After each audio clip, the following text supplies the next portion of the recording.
Well. Today, let's dive straight into the topic. The first impression of riding this 750S is that this bike doesn't feel as big or heavy as its specs suggest. Whether it's the agility of its steering or the responsiveness of the bike, they are basically at a pretty good level. Even in Gymkhana, which involves a lot of small-angle, low-speed turns, I can enter the turns very flexibly and smoothly, then accelerate out of the turns. The whole process, even if not perfectly fluid, is still very smooth.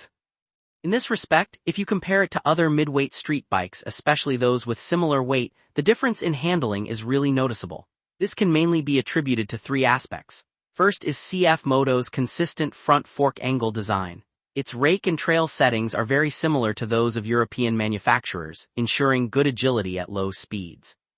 However, this does affect high-speed stability, so the bike comes factory-equipped with a TTX shock absorber to compensate for this. The second point is its steel tubular trellis frame, which is quite similar to the 500S2 structure. The overall rigidity is very good, ensuring the bike moves in cooperation with your body, allowing you to make the angles and actions you need. Third is the excellent tires and suspension, which provide great grip and strong support. On this semi-dry surface, it gives very good confidence. As for power, since the venue is very small, there was no way to really stretch it out. I only tested the initial throttle response. Regarding this, I think it needs to be discussed separately. First, the throttle connection, that is, the transition from 0 to 1 power, still has a somewhat noticeable step. There is a clicking sound and a feeling of segmentation. However, it does not achieve a perfectly smooth and linear transition. On the other hand, when you close the throttle at low speed, there is still a similar segmented feeling, not quite a jerk, just a little bit, but it's not very smooth either. Apart from this, at other times, once you open the throttle and the power kicks in, it is very smooth. The throttle doesn't jerk, and vibrations are very small. In such a small venue, you can precisely control the throttle opening with small throttle inputs without it feeling burdensome due to the engine displacement. This also shows that the throttle tuning on this bike leans towards daily riding. Even in very congested traffic or places like markets where you stop and go, it is easy to handle. Finally, regarding braking performance in today's high-intensity braking venue test, the brake temperature was always very high and prone to overheating. However, when I rode it, it was still okay. The braking force remained strong and the brake feel was very good. It didn't feel soft even under high temperature. Instead, it still felt very direct and responsive underfoot. It's the kind of brake that you can't really fault, very easy to use. Now let's get on this bike and show you the static riding posture. I'll put the bike's relevant specs in the lower left corner for your reference. I'm 1.78 meters tall and weigh 68 kilograms. Honestly, riding this 750cc bike is very easy because my feet can fully touch the ground and the posture is very relaxed. Although my knees don't have much bend due to the seat height, according to specs, the seat height is not low, but because the sides are narrow, my feet can still rest comfortably on the ground. The handlebars still position it as a street bike. You can see the upper body leans forward to this posture, which feels quite comfortable. Among sport bikes, it's relatively comfortable and not tiring at all. The foot peg position is also quite low. In sport bikes, this foot peg height would definitely be considered low.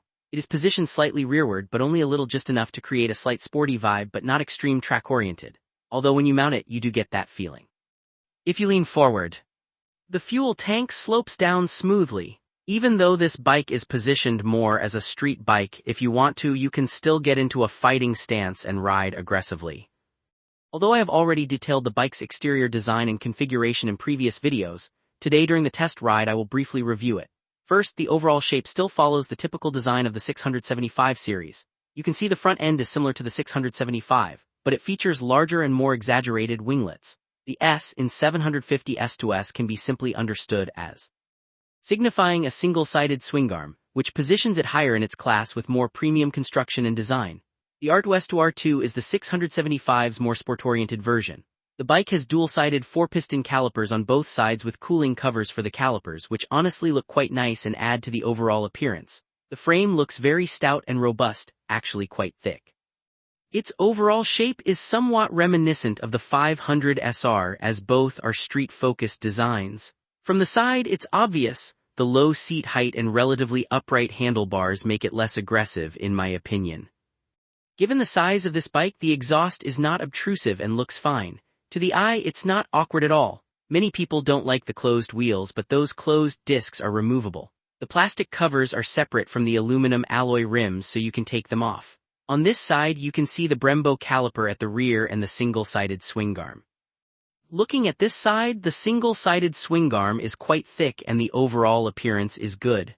At the rear there is a centrally mounted shock absorber. To sum up my riding experience with the 750S, I feel it really suits the S positioning. It is not as aggressively sport-oriented as the 675S. It's exactly as officially positioned, a street fighter.